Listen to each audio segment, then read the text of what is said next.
Hello there and welcome to the making of for Star Trek Deception 2. And here I have with me the esteemed director, Mr. Leo Tierney. A pleasure to meet you. Thank you, it's a pleasure to be here. Thank you.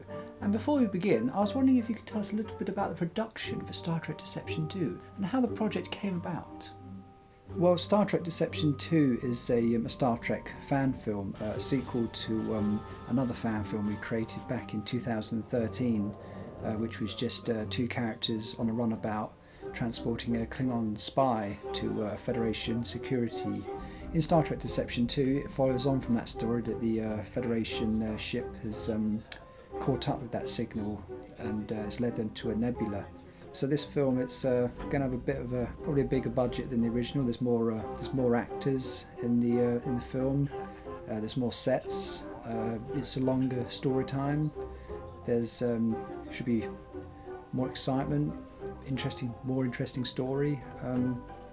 Just more goodness. Fascinating stuff. And about the actors, who are the people that you assigned to play the roles of the Federation characters? Well, the actors are friends of mine from college or from people that I've worked with over the years. We have Layla Forrest, who plays the captain. We have James Sygrove, who plays the commander. We also have Ricky Huggins, he plays the Lieutenant Miller. And Alex Miles, also he plays head of security, Lieutenant Edwards, who comes to an untimely demise. And we also have Dave, who's the half Vulcan science officer. We also have the extras. We have Sarah, who's at the helm, and we also have James, he's part of the navigation team. Ricky Huggins and James Sygrove are recurring characters from the original Deception, where they play Lieutenant Miller and Commander Stoven.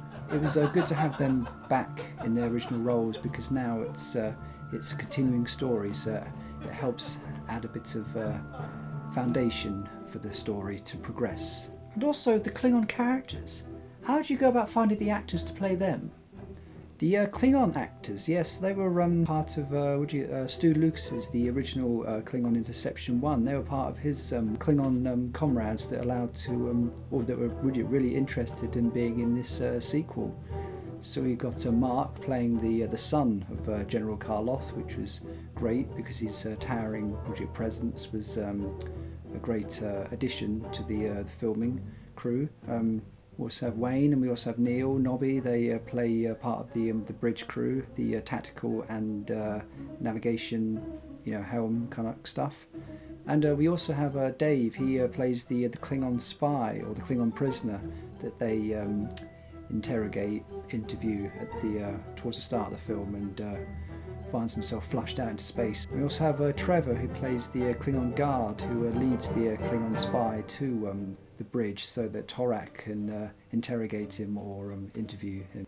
It was great to have all those Klingon actors together because they all brought their Klingon costumes and massive amounts of Klingon experience and just general Klingon knowledge about the subtleties of being Klingon, such as the language, the way they stand, because obviously they've been doing conventions for years and years, so they know exactly how to perform the Klingon characters. Just gave the project a bit more kind of production value.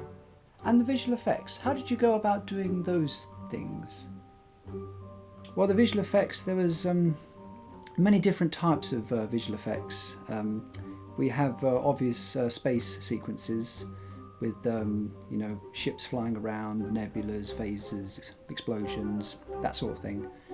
We also have subtle set extensions to allow the bridge and the locations to just look bigger than they actually were. And there's also a few minor kind of things like subtle colour, green screening things and here and there and that sort of thing. And how did you go about building the set? The set was actually built in my garage. I'd built the set over the last few years. Originally building it to act as three different locations. The Klingon Bridge, which was filmed first. Then when that was done, it was set dress and remodify it to make it look like a Federation set. And then even when that was done, it was reset it again to make it look a bit more like a runabout cockpit. And these are consoles, anybody? Now for a keyboard solo. Fascinating stuff. But why didn't you create the entire bridge? I mean, it can't be that hard. Yeah, I mean, I suppose you've had a warehouse or, 1,000 people working, Before that, I'd created loads of little miniatures or mock-ups of the bridge. Originally creating a huge section of the bridge, not really knowing how much space I would actually have because I hadn't decided on which location to actually build the set yet.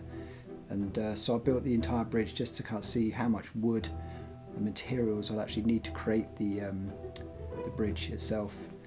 When I found that I'd be recording or filming the location in my garage, I had a much smaller space, so I had to downsize the set. So I created miniatures that were much smaller, but still have the physicality of being able to shoot on a bridge. Many things I'm actually quite proud of getting done because I wasn't actually sure if they'd actually work, such as the reflective tape behind the L cars. It creates a nice glowing effect, and as opposed to kind of having lots of lights for backlighting of the L cars displays, just put some reflective material down, shine a light at it just behind the camera, creates a nice glow. And the actors on set can see it behind the camera, so they can get a video view of, actually, it will actually look pretty nice when I'm actually there. Other than that, there was a few cardboard tubes.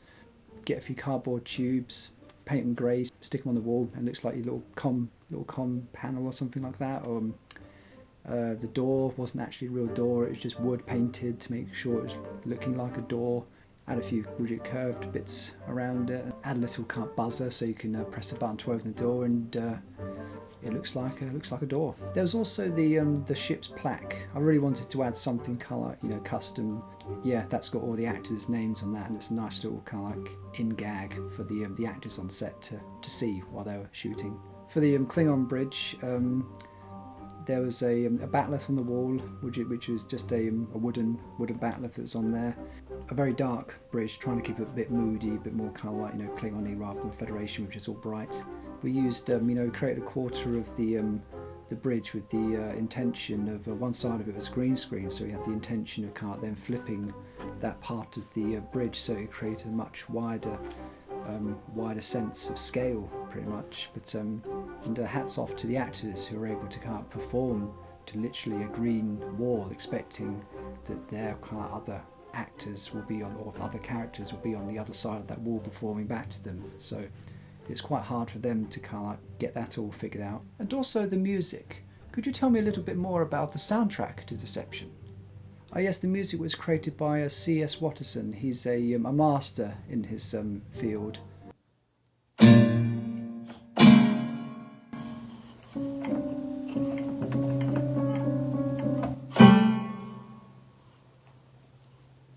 A master.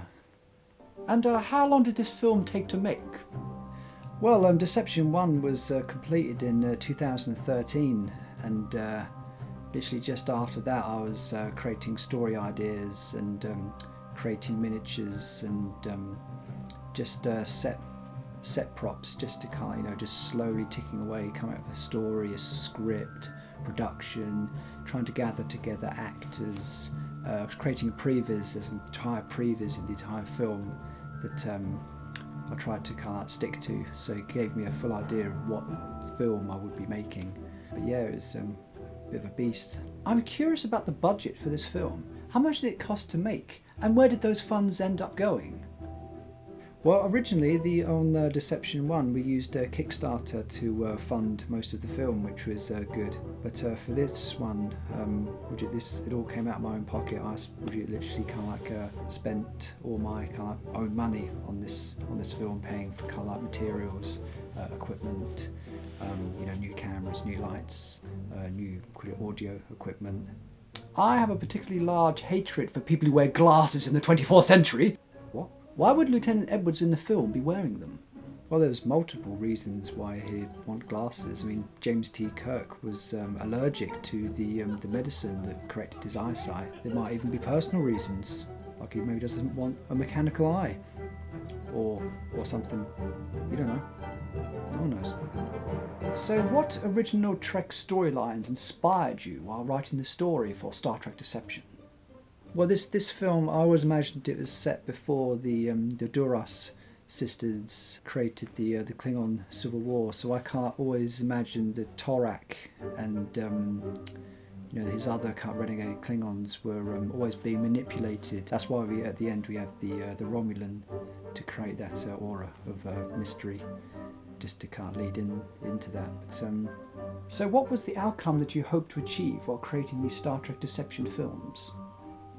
No, I mean the only thing I expected was that I'd put up on YouTube, and it would kind of give Star Trek fans 15 minutes of entertainment to just kind of enjoy some good old fashioned new TNG kind of like stories. So what software did you use to create Deception? Well, there's many different software programs that we used to create this film. I suppose the main one would be After Effects and Maya for the 3D scenes, After Effects for the 2D compositing. So were there any deleted scenes that you shot but never actually made it into the final film? Not really. There was lots of extra dialogue stuff that happened in the runabout with Miller and Edwards, more character stuff, them interacting with each other. I was hoping maybe to get the audience to feel a bit more for Edwards when he died, but so that was cut out and saved ourselves like a couple of minutes of runtime. But apart from that, no. When I created the previs, I stuck very rigidly to the amount of time it was in the previs. Well, Mr. Tierney, thank you for your time, and just one final question. When can we expect to see Star Trek Deception Episode 3?